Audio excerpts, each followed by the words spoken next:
Praise lord, హల్లెలూయా. కూడి వచ్చిన ప్రతి ఒక్కరికి మన ప్రభువును ప్రియరక్షకుడైన యేసుక్రీస్తు నామములో శుభాలు వందనాలు తెలియజేసుకుంటూ ఉన్నాను. అందరికీ వందనాలండి. అయితే బైబిల్లో మనం చూస్తూ ఉంటే ఒక సంఘటన జరుగుద్ది అనమాట.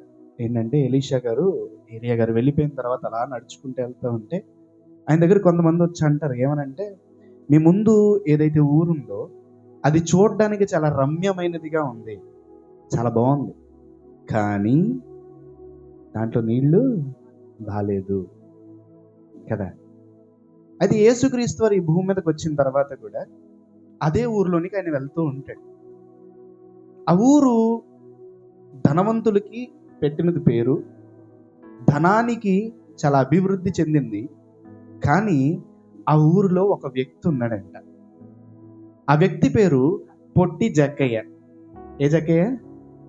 పొట్టి జక్కయ్య. ఒకానొక రోజుని యేసుక్రీస్తు వారు ఊర్లో వస్తున్నారని చెప్పి ఆయన విన్నాడంట. విన్న తర్వాత ఆయన కలిగిన ఆశ ఏంటి అంటే, యేసుక్రీస్తు వారు అంటే ఎవరో నేను చూడాలి. ఆమేన్. యేసుక్రీస్తు వారు అంటే ఎవరో నేను చూడాలి అలా అనుకుని క్రీస్తు వారిని వెతుక్కుంటూ ముందుకు వెళ్దాం అనుకున్నాడంట. ముందుకు వెళ్దాం అనుకుంటే చుట్టూ జనాభా ఉన్నారు, పెద్ద గుంపు ఉంది. ఆ గుంపుని దాటుకుని వెళ్దాము అంటే మనోడు పొట్టోడు. దేంట్లో? ఎత్తులో మాత్రమే కాదు, ఆయన స్వభావములోను వ్యక్తిత్వములోను పరిశుద్ధతలో కూడా పొట్టోడు. ఒకవేళ ఆయన దాటుకుని వెళ్ళాలి అన్నా సరే ఆయన ముందు ఒక పెద్ద జన సమూహం ఉందండి. నాకు అనిపించిన మాట ఏంటంటే, సాధారణంగా ఎలాంటి వాళ్ళు ఉన్నా కొంచెం అటు ఇటు తోసుకుంటూ ఉన్నా దూరుకుంటూ వెళ్ళిపోవచ్చు కదా. కానీ ఈయన ఎందుకు వెళ్ళలేకపోతున్నాడు అని ఆలోచించినప్పుడు నాకు అనిపించిన మాట ఏంటి అంటే, ఆ చుట్టూ ఉన్న జనం ఆయన వెళ్ళలేయట్లేదు. పొరపాటు నెల తోసాడు అనుకోండి, ఎవడు తోసింది అని చూసి, ఓహో ఈడా, ఎవరు? పొట్టి జక్కయ్య. ఆయన చేసే పని ఏంటి? ఇన్కమ్ ట్యాక్స్ ఆఫీసర్ కదా. ఆయన చేసే వృత్తి ఏంటి అంటే, తన జనాలకి, ఇశ్రాయేలీలకి వ్యతిరేకంగా పనిచేస్తూ ఉన్నాడు. వాళ్ళ శత్రువుల కోసం పనిచేస్తూ అన్యాయంగా డబ్బులు సంపాదిస్తూ ఉన్నాడు. కాబట్టి ఫస్ట్ థింగ్ జనాలకి వెళ్ళనీయట్లేదండి. పాప ఎన్నిసార్లు తోసుంటాడు. వాళ్ళు తోసినప్పుడు ఇలా చూసి, ఈ నెలనీయకూడదు, ఈడు యేసుక్రీస్తు వారి దగ్గరికి వెళ్ళడం ఏంటి అని గుర్తుపెట్టుకోండి. ఆయన మనసులో మాత్రం ఒకటి ఉందండి, క్రీస్తుని చూడాలనే ఆసక్తి. ఆమేన్. మన చుట్టూ ఎన్ని అడ్డంకులు ఉన్నప్పటికీ నీకు ఆసక్తి ఉంటే ఏ శక్తి ఆపలేదంట. హల్లెలూయా. అతని ఆసక్తి ఎంత గొప్పగా ఉందంటే, నేను ఈరోజు క్రీస్తుని చూడాలి అని. ఎవరు? ఆయన గురించి అందరూ మాట్లాడుకుంటూ ఉన్నారు. ఈరోజు ఆయన ఎవరో చూడాలి అనే ఆసక్తితో ఆయన ఏం చేస్తూ ఉన్నాడంటే, వాళ్ళని దాటుకుని వెళ్ళాలని ప్రయత్నిస్తున్నాడు, కానీ వెళ్ళడానికి పాసిబుల్ అవ్వట్లేదు. ఇప్పుడు ఏం చేయాలి అని ఆలోచించుకుంటూ మనకు కనబడుతూ ఉంటుంది. చూడండి, లూకా సువార్త 19వ అధ్యాయము 3వ వచనం. యేసు ఎవరో అని చూడగోరిన గాని పొట్టివాడైనందున జనులు గుంపు కూడి ఉన్నందున చూడలేకపోయెను. అప్పుడు యేసు ఆ త్రోవను రానయ్యుండెను గనుక తాను ముందుగా పరుగెత్తి ఆయనను చూచుటకు ఒక మేడి చెట్టు ఎక్కెను. చాలండి. ఇప్పుడు క్వశ్చన్ ఏంటంటే, మనోడు ఎవడు? పొట్టివాడు. దానికంటే గొప్ప విషయం ఏంటంటే, మనోడు ధనవంతుడు, అధికారి. ఇంగ్లీష్లో ఏమైనా ఉంటుందంటే, ఇక్కడంటే నార్మల్ సుంకపు గుత్తదారుడు అని ఉంటుంది, కానీ ఇంగ్లీష్లో ఏమైనా ఉంటుందంటే హీస్ చీఫ్ ట్యాక్స్ కలెక్టర్ అంట. అర్థమైందా? అక్కడ ఉండే ట్యాక్స్ కలెక్టర్లు అందరికీ కూడా పైన ఉండేవాడు. ఇప్పుడు ఆలోచించండి, మీరు అలా చూస్తూ ఉంటే ఒక ధనవంతుడు రోడ్డు మీద పరిగెత్తుకుంటూ వెళ్తూ ఉన్నాడు అనుకోండి, ఎలా ఉంటుంది చూడటానికి? సాధారణంగా చాలా డిగ్నిటీ మెయింటైన్ చేస్తారు, నడిచెళ్ళాలన్నా చాలా పద్ధతిగా వెళ్తూ ఉంటారు. అలాంటిది ఒక ధనవంతుడు రోడ్డు మీద పరిగెత్తుకుంటూ వెళ్తూ ఉన్నాడు అనుకోండి, అది చూడటానికి ఎలా ఉంటుంది? అవమానం కదా, సిగ్గు కదా. చూసిన వాళ్ళందరూ, అరే చూడరా ఎంత ధనవంతుడు ఉండి ఇలా సిగ్గు లేకుండా పరిగెడుతున్నాడు అంటారా? ఇప్పుడు ఒక ధనవంతుడు చెట్టు ఎక్కుతున్నాడు అనుకోండి, చూసిన వాళ్ళు ఏమంటారు? అవమానపరుస్తారు. నవ్వుతారు, అతని ఎత్తును చూసి ఎక్కిరిస్తారు. కానీ గుర్తుపెట్టుకోండి, క్రీస్తును చూడడానికి అవేమి ఆయన ఆపలేకపోతున్నాయి. హల్లెలూయా. ఇంకా చెప్పాలంటే చెట్టు ఎక్కడం అనేది తీసుకున్నాం అనుకోండి, ఒకటి కష్టపడాలి. ఊరికి ఎక్కేస్తాం, అలాగా అలా ఎక్కేస్తామా? ఎత్తుగా ఉన్నవాడు అంటే ఈ మూల నుంచి ఆ కొమ్మ మీద కాలేసి వెళ్ళిపోతాడు. కానీ ఈయన ఎలా ఉన్నాడు? పొట్టిగా ఉన్నాడు. ఒకటి, ఆ కొమ్మలు ఎక్కాలంటే కష్టపడాలి. క్రీస్తును చూడడానికి కష్టపడడానికి కూడా వెనకాళ్ళ. రెండోది, జారి పడ్డాడు అనుకోండి అక్కడి నుంచి. చెప్పండి, ఏ చెయ్యో కాలో ఇరుగుద్ది. మళ్ళీ ఉన్న వాళ్ళందరూ ఏమంటారు? నీకు ఎందుకురా, నువ్వు ఎంత ఉన్నావని చెట్టు ఎక్కేస్తాను, క్రీస్తుని చూడడానికి నీకు అవసరమా అంటారా? అనరా? కానీ గుర్తుపెట్టుకోండి, ఆయన ఆసక్తి ఎంత గొప్పగా ఉందంటే అవేమీ కూడా ఆయన ఆపలేకపోతున్నాయి. ఆమేన్. ఆయనకున్నదల్లా ఒకటే, ఆయన క్రీస్తుని చూడాలి, ఆయన ఎవరో తెలుసుకోవాలి, ఆయన ఎలా ఉంటాడో చూడాలి. కానీ జనాలు ఆపేస్తూ ఉన్నాయి, పరిస్థితులు ఆపేస్తూ ఉన్నాయి. కానీ అవేమీ కూడా ఆయన క్రీస్తు దగ్గరికి రావడానికి ఆపలేకపోయినాయి. కారణం ఒకటే, ఆయనలో ఉండే ఆసక్తి. ఆమేన్. ఆయన అలా చెట్టెక్కాడంట. చెట్టెక్కిన తర్వాత ఒక మనిషి అలా నడుచుకుంటే ఆయన దగ్గరికి వచ్చి అలా పైకి చూసి ఆయనతో మాట్లాడుతూ ఉన్నాడంట. చూడండి, దాని కింద చూస్తూ ఉంటే, యేసు ఆ చోటికి వచ్చి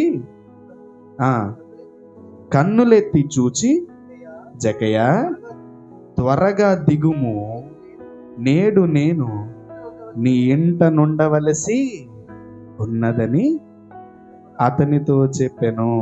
చాలండి. ఫస్ట్ క్వశ్చన్ ఏంటంటే, ఈయన క్రీస్తు ఎవరో చూడాలి అని అనుకుంటున్నాడు.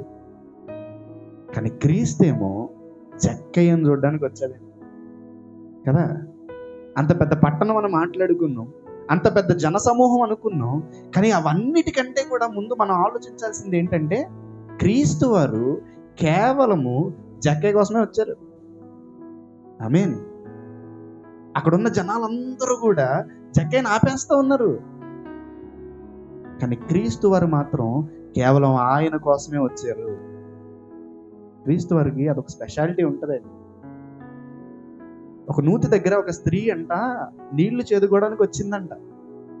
మనం అందరం అనుకుంటాం ఆయన అక్కడ ఉన్న జనాభా అందరి కోసం వచ్చారేమో అనుకుంటాం కదా. కానీ ఆయన వచ్చింది ఎవరి కోసం? కేవలం సమరయ స్త్రీ కోసం మాత్రమే. ఇంకో చోట మనం చూస్తాం, దయ్యాలు పట్టినోడు ఒకడు ఉంటాడు. ఆ ఊరి మొత్తం మీద ఆయన ఒకే ఒక్క సూచక్రియ చేస్తారు, అక్కడి నుంచి మళ్ళీ రెట్ని వెళ్ళిపోతారు. ఆ ఒక్కటే ఏంటంటే వాడి కోసం వచ్చారంతే. క్రీస్తు వారు ఎప్పుడు కూడా నశించిపోయిన దానిని వెతికి రక్షించడానికి వస్తారు. అదే మాట ఆయన చెప్తారు చూడండి. ఇదే అధ్యాయాన్ని చూస్తూ ఉంటే 19వ అధ్యాయము 10వ వచనం, నశించిన దానిని వెతకి రక్షించుటకు మనుష్య కుమారుడు వచ్చెను. అయితే ఆయన ఏమంటా ఉన్నాడు చెప్పండి? క్రీస్తు వారు వచ్చి, ఒరే నువ్వు ముందు మారరా అన్నారా? ముందు నీ పాపాలు ఒప్పుకోరా అన్నారా? మరి ఏమడిగారు ఆయన చెప్పండి? ఆయన ఏం చెప్పట్లా. ఒరే నువ్వు మారు మనసు పొందితేనే నీ దగ్గరకు వస్తాను అంటున్నారా? నువ్వు నీ పాపాలన్నీ ఒప్పుకుంటేనే నీ దగ్గరకు వస్తాను అంటున్నారా?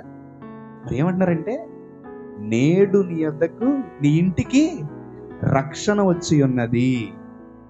ఆమేన్. ఎప్పుడైతే క్రీస్తు వారు మనలోకి వస్తారో ఆ మిగిలి అన్ని దాని అంతటా వచ్చేస్తే బయట. కానీ ఫస్ట్ థింగ్ ఏంటంటే, క్రీస్తు వారు మనలోకి రావాలి. ఆమేన్. ఎప్పుడైతే ఆయన మనలోకి వస్తారో ఆటోమేటిక్గా అవన్నీ వచ్చేస్తాయి. మనం చూస్తూ ఉంటే ఆ కిందే మనకు కనబడుతూ ఉంటుంది, ఇదిగో ప్రభువ, జక్కయ్య నిలవబడి, ఇదిగో ప్రభువ, నా ఆస్తిలో సగము పేదలకు ఇచ్చి ఉన్నాను. నేను ఎవరికైనా అన్యాయముగా దేనినైనా తీసుకుని ఎడల అతనికి 4 అంతలు చెల్లించునని ప్రభువుతో చెప్పాను. అడిగారండి ప్రభు వారు? అని ఏమన్నా, ఒరే ముందు నువ్వు మారాలి, నీ ఆస్తి అంతా పక్కడికి పంచేయి, అప్పుడే నీ దగ్గర రక్షణ వస్తుంది అన్నారా? లే. ఆల్రెడీ రక్షణ వచ్చింది, రక్షణ వచ్చిన తర్వాత ఆటోమేటిక్గా ఏం జరుగుద్ది అంటే రీస్టోరేషన్ ఆటోమేటిక్గా వచ్చేస్తుంది. ఆమేన్. కావలసిందల్లా ఒకటే, క్రీస్తును చూడాలనే ఆసక్తి, ఆయన్ని కలవాలనే ఆసక్తి, ఆయన్ని నా దగ్గరికి లోపలికి తెచ్చుకోవాలి అనే ఆసక్తి. గుర్తుపెట్టుకోండి, క్రీస్తు వారు తనంతట తానే వెతుక్కుంటూ జక్కయ్య ఇంటికి వచ్చారంట. క్రీస్తు వారు తనంతట తానే ఎత్తుక్కుంటూ ఒక వ్యక్తి కోసం వచ్చారంట. కానీ చుట్టూ ఉన్న వాళ్ళందరూ కూడా ఏం చేస్తూ ఉన్నారంటే సనుక్కుంటున్నారంట. ఎవరి మీద? జక్కయ్య మీద కాదు, క్రీస్తు వారి మీదే. ఎందుకు? ఈ పాపి ఇంటికి ఎందుకు వచ్చాడు ఆయన? ఆటోమేటిక్గా ఈయన్ని ఎక్కిరిస్తా ఉన్నారు, ఈయన చూస్తాకెళ్తే ఈయన్ని ఆపుతానే ఉన్నారు. క్రీస్తు వారే వెతుక్కుంటూ వచ్చిన ఆయన మీద కూడా సనుక్కుంటా ఉన్నారు అని గుర్తుపెట్టుకోండి. ఆ సనుక్కునే వాళ్ళు ఎవరు కూడా లోపల రాలే ఇంట్లోకి. ఆ సనుక్కునే వాళ్ళందరూ ఎక్కడ ఆగిపోయారు? ఇంటి బయటే. నువ్వు దేవుని దగ్గరికి వచ్చినప్పుడు నేను చూసి ఎవరైతే సనుక్కుంటారో ఆ లోపలికి రాలేరండి. నీ రక్షణ మాత్రమే అలా కనబడుతుంది. ఆమేన్, ఆమేన్. గుర్తుపెట్టుకోండి ప్రియులారా, పొట్టి జక్కయ్య పొట్టుడే. ఆయన అందరికంటే ఎత్తుగా ఉండి క్రీస్తుని చూడడానికి ఆయన వల్ల కాదు. జనసమూహం అంతా ఆయన ఆపేస్తూ ఉంది. దాన్ని అంతటిని దాటుకుని ఆయన వెళ్ళాలని ప్రయత్నిస్తూ ఉన్నాడు. కానీ ఆయన వల్ల కావట్లేదండి. కానీ ఆయనలో ఉన్నదల్లా ఒక్కటే, ఆసక్తి. క్రీస్తు ఎవరో నేను ఈరోజు తెలుసుకోవాలి, క్రీస్తు ఎవరో నేను ఈరోజు చూడాలి. దానికోసం నేను కింద పడ్డా పర్లా, నా కాళ్ళు చేతులు పట్టేసినా పర్లా, ఏం జరిగినా సరే, నలుగురు నన్ను చూసి నవ్వుకున్నా పర్లా. కొన్నిసార్లు మీరు ప్రార్థన చేస్తే నలుగురు నేను చూసి నవ్వచ్చు. మీరు ఆరాధన చేస్తూ ఉంటే నలుగురు చూసి నిన్ను ఎక్కిరించవచ్చు. నువ్వు బైబిల్ చదువుతూ ఉంటే ఈడేంట్రా ఎలా చదువుతూ ఉన్నాడు అని ఎక్కిరిస్తూ ఉండొచ్చు. ఒకరోజు నేను గుంటూరు వెళ్ళినప్పుడు, ఆ రోజు ఆల్ నైట్ ప్రేయర్లో రాజన్న వాక్యం చెప్తా ఉన్నారనమాట. ఆ వాక్యం ఏంటంటే, ఒక ఆవిడంట పాట పాడుతూ ఉందంట చర్చిలో ముందుకు వచ్చి. ఆవిడ గొంతేమో బొంగురు గొంతు.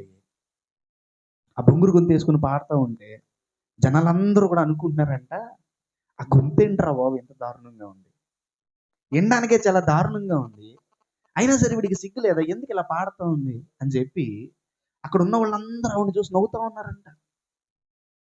పరలోకంలో ఉన్న దేవదూతలు కూడా చెవులు మూసుకున్నాయంట రెక్కలతోటి. ఇంత దారుణంగా ఉందేంట్రా బాబు ఈవిడ గొంతు. కానీ ఆ దేవదూతలన్నిటికీ మధ్యలో క్రీస్తు వారంట అలా వింటా ఉన్నారంట దేవుడు. ఎందుకు? ఆవిడ స్వరం అంత మధురంగా ఉంది ఆయనకి. అంట, ప్రభువా, ఎండాకే మా చెవులు చాలా కష్టంగా ఉన్నాయి, వింటూ ఉంటే మా చెవుల్లో నుంచి రక్తం వచ్చేస్తూ ఉంది, కానీ మీరు ఎలా వినగలుగుతున్నారు ప్రభు అంటే, ఆయన అన్నారంట, మీరు ఆవిడ స్వరాన్ని చూస్తూ ఉన్నారు, నేను ఆవిడలో ఉన్న ఆసక్తిని చూస్తున్నా అన్నారంట. ఆమేన్. నలుగురు నిన్ను చూసి నవ్వచ్చు. నువ్వు దేవుణ్ణి ఆరాధించడానికి ప్రయత్నించినప్పుడు, నువ్వు ట్రై చేస్తూ ఉన్నప్పుడు నిన్ను ఎక్కిరిస్తూ ఉండొచ్చు అని గుర్తుపెట్టుకోండి. నీ స్వరమే దేవునికి చాలా బాగుంటుంది. ఆమేన్. నీ ఆసక్తి దేవుడు చాలా ఇష్టపడతాడు. కేవలం నీ కోసం మాత్రమే క్రీస్తు వారు వస్తారు అని గుర్తుపెట్టుకోండి. మనం చేయాల్సిందల్లా ఒకటే. ఆయన వచ్చి, జక్కయ్య ఈరోజు నేను ఇంటికి వస్తున్నాను అంటే, ప్రభు నా ఇంట్లో ఖాళీ లేదయ్యా, ప్రభు నా ఇంట్లో చాలా మంది జనాభా ఉన్నారు, నేను అందరి దగ్గర దొంగిలించిన డబ్బుతో నా ఇల్లు నిండిపోయింది, నా ఇంట్లో ఖాళీ లేదు అన్నావు అనుకోండి, వినడానికి చాలా దరిద్రంగా ఉంటుంది కదా. ఒకటి, ఆసక్తి కావాలి. రెండు, నలుగురు ఏమనుకుంటున్నారు అనే దాని గురించి పట్టించుకోవద్దు. క్రీస్తు వారు వచ్చినప్పుడు మారు మాట్లాడకుండా లోపలికి తీసుకెళ్ళు, ఆటోమేటిక్గా నీ జీవితం మొత్తం కూడా మారిపోద్ది. అలా మనమందరం ఉండాలని చెప్పి కోరుకుంటూ నా యొక్క మాటలు నేను ముగిస్తా ఉన్నాను. అందరికీ వందనాలు.